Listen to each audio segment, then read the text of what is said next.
Olá, pessoal! Sejam muito bem-vindas, muito bem-vindos ao podcast Ala Esquerda. Aqui falamos de esporte, em especial futebol, mas sem essa visão conservadora, reacionária, que vem comandando as análises esportivas nas redes sociais, na mídia esportiva. Aqui não tem espaço para coxinha, fora Minion. Nosso negócio é avançar pela ala esquerda. Então vamos nessa, já apresentando a mesa que compõe esse ala esquerda de hoje. Eu sou Alexandre Arraes e a minha esquerda não poderia deixar de ser, preparando aquele canhotaço, Herbert Borges. Tudo bom, Herbert?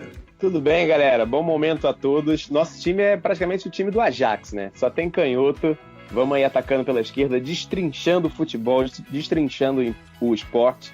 E estamos aí, sem mais delongas, sem perder muito tempo. Vamos tocar esse barco que tem muito assunto pra gente comentar. Ao meu outro lado esquerdo, Mônica Cury, minha amiga, minha madrinha, minha referência esportiva. Tamo aí, tudo bem, Mônica? E aí, galera? Fala, afilhado. Oi, Alexandre, Thiago, tudo bem com vocês?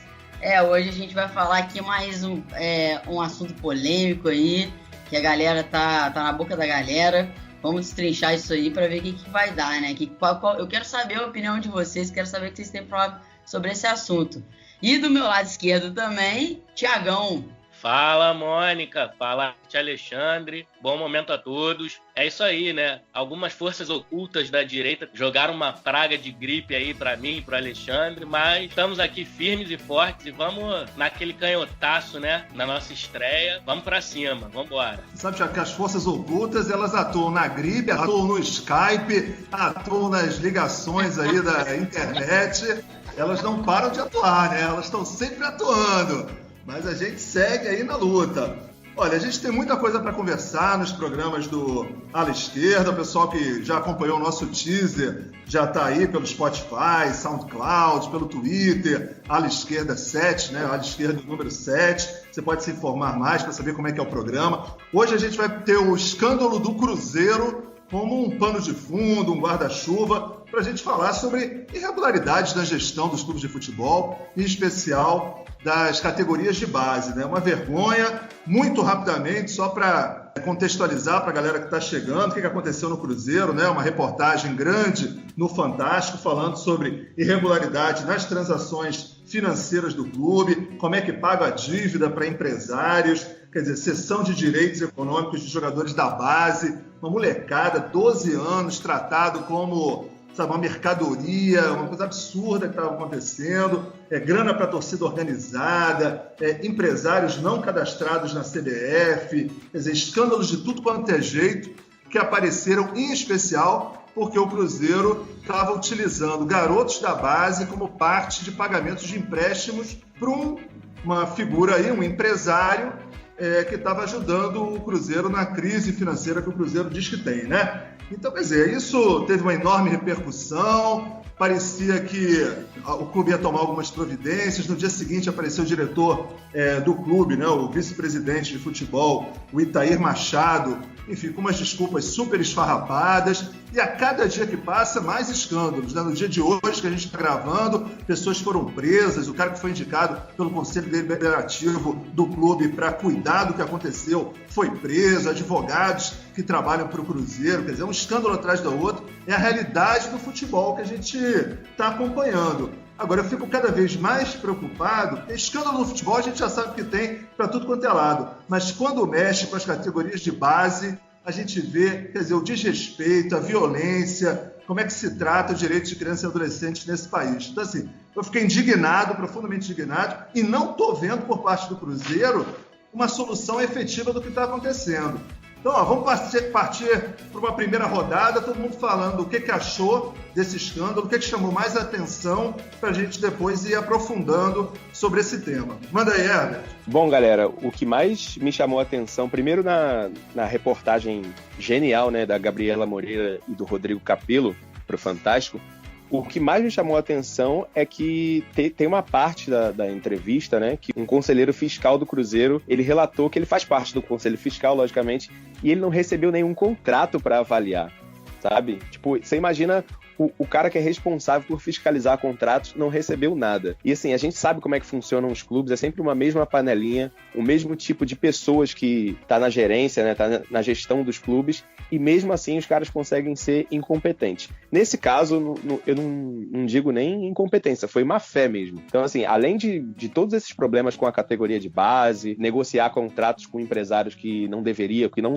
são habilitados pela CBF, para mim o que me chamou a atenção foi fazer isso debaixo dos panos do próprio clube. Assim, eles não fizeram isso escondendo só da sociedade ou da torcida. Eles esconderam do próprio clube, do Conselho Fiscal, do Conselho Deliberativo e tal. Isso me chamou bastante atenção. Eu fiquei bastante espantado com isso. E vocês aí, o que vocês acharam? Então, cara, pra quem não sabe aí, eu sou de Juiz de Fora. Então, Juiz de Fora, por mais que a galera não saiba, fica em Minas Gerais. Não é Rio de Janeiro.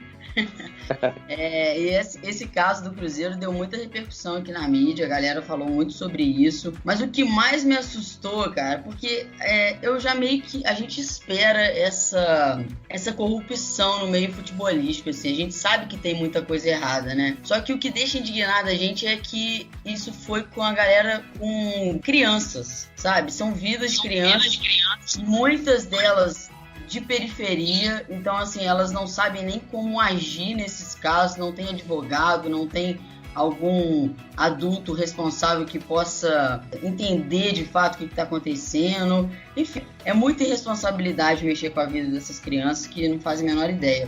A gente precisa lembrar que esse ano mesmo houve um fato no Flamengo, nas divisões de base do Flamengo, que pegou fogo, colocando vida de crianças também em risco, então assim, as divisões de base do Brasil tá um caos, né, pelo visto. É corrupção, maus tratos e assim, dinheiro tem, né, porque esses garotos são vendidos como se fossem mercadorias por preços exorbitantes, mas a vida deles mesmo ninguém tá se importando, né? O que vocês acham? Vocês por aí? É isso aí, Mônica. A gente viu no início do ano a tragédia no Ninho do Urubu. Infelizmente teve que acontecer algo tão grave para a gente começar a olhar, pra gente não, que a gente olha, mas para a sociedade de forma geral, começar a olhar para esses abusos, para essas categorias de base, como esses garotos são tratados, como mercadorias, simples produtos. E aí, esse tipo de caso começou a trazer à tona outras coisas. Esse escândalo no Cruzeiro, né? Então, sim, o que mais me choca é isso, o fato dos clubes tratarem crianças como mercadorias.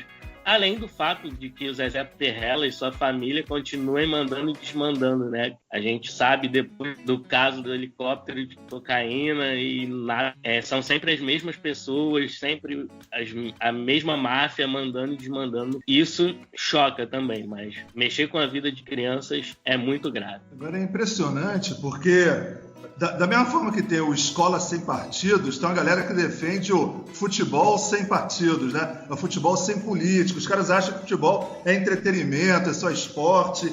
Olha, o caso de Minas Gerais, e aí, Mônica, se você quiser falar mais sobre isso, porque está acompanhando diariamente como é que funciona, você vê, o prefeito de Belo Horizonte é o ex-presidente do Atlético Mineiro. O Zezé Perrella, que é senador, é o presidente do Conselho Deliberativo do Cruzeiro. Ele que indicou esse cara que foi preso hoje. A mistura de política com futebol é um negócio que acontece o tempo todo. E esses caras já contam com a benevolência. Olha, não estou nem citando outros estados, né? Mas todo mundo sabe que o Luciano Bivar, que é o presidente nacional do partido PSL do Bolsonaro, é um ex-presidente do esporte, né? Até hoje é um cara ligado intimamente à Federação de Futebol de Pernambuco. Quer dizer, o futebol e política sempre teve o tempo todo ligado. E aí você imagina um cara como Zezé Perrella, quer dizer, até que ponto a justiça realmente vai alcançar as coisas que estão acontecendo dentro dos clubes. E outra coisa também que eu acho hilário é quando eu vejo os caras falando, mas se fosse empresa, se o clube fosse empresa, olha, isso estava resolvido, isso não seria problema, porque teriam 1000 responsabilidades que seriam seguidas, os clubes poderiam ser punidos dessa forma e daquela. Olha, não teve nada mais empresarial do que o jeito que o Flamengo tratou essa situação do Ninho do Urubu. Exatamente como a empresa trata. A empresa trata assim, você tenta ao máximo diminuir os seus custos, porque é assim que você acha que aconteceu, e tenta fazer negociações que você pague o menor indenização possível. Não está nem aí para a história daquele garoto, para a família daquele garoto, para a situação social daquele garoto, o fato do garoto ser do Flamengo, né? Quer dizer, estar no Flamengo, viver dentro do Flamengo, morar no Flamengo, não está nem aí para isso. Então trabalha exatamente com a lógica empresarial. E os caras ficam insistindo de que o problema do futebol é porque não é uma empresa. Ou então, vocês politizam tudo no futebol. O futebol não é assim, não. O futebol é entretenimento. E aí a gente vê cada dia essas coisas acontecendo e eu vejo pouquíssimas perspectivas desse quadro mudar, Herbert. Cara, com certeza. Você tocou em 2 pontos que eu quero ressaltar. E o primeiro, essa questão no Brasil do profissional, do técnico, como ela é super valorizada e como ela é usada assim de escudo por uma galera mais conservadora, moralista. Se a gente parar para pensar, por exemplo, a gente tem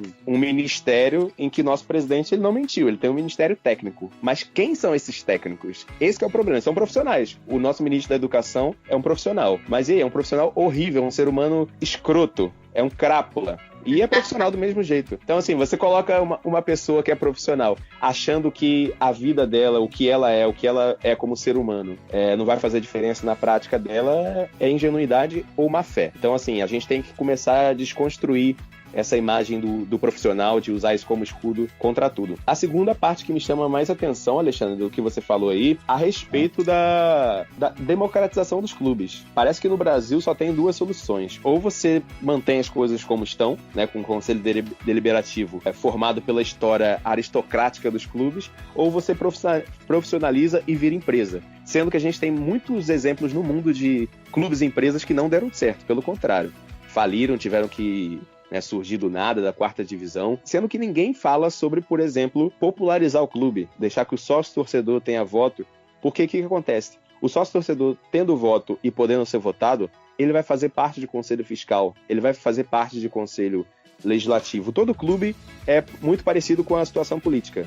Ele tem lá o executivo, tem o legislativo e tem o fiscal. Se você imaginar que a mesma casta da sociedade, ela forma esses 3 conselhos, né, o executivo, o legislativo e o fiscal do clube, assim, você está sempre com a farinha do mesmo saco no poder. Você imaginar que os comparsas, a gente tem que chamar assim, os comparsas do presidente do Cruzeiro vão fiscalizá-lo da melhor maneira, do Cruzeiro ou de qualquer clube, é ingenuidade. Se você imaginar que os comparsas do presidente do Flamengo, né, da direção do Flamengo, vai punir, vai votar por impeachment depois do crime que o Flamengo cometeu, é ingenuidade.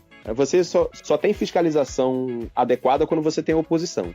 E uma oposição, assim, de outras castas da sociedade. Por isso que a gente tem que popularizar, tem que democratizar o futebol.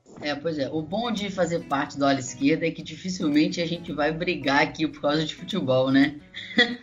Aqui a gente vai concordar quase sempre. Porque é muito isso, cara. Só na hora do clubismo. Só na hora do clubismo. Então, poucas serão as vezes que a gente vai brigar. Outra coisa, não sabia que podia falar palavrão. O Herbert mandou um escroto aqui, então eu já tô liberada pra falar palavrão. Tá liberado.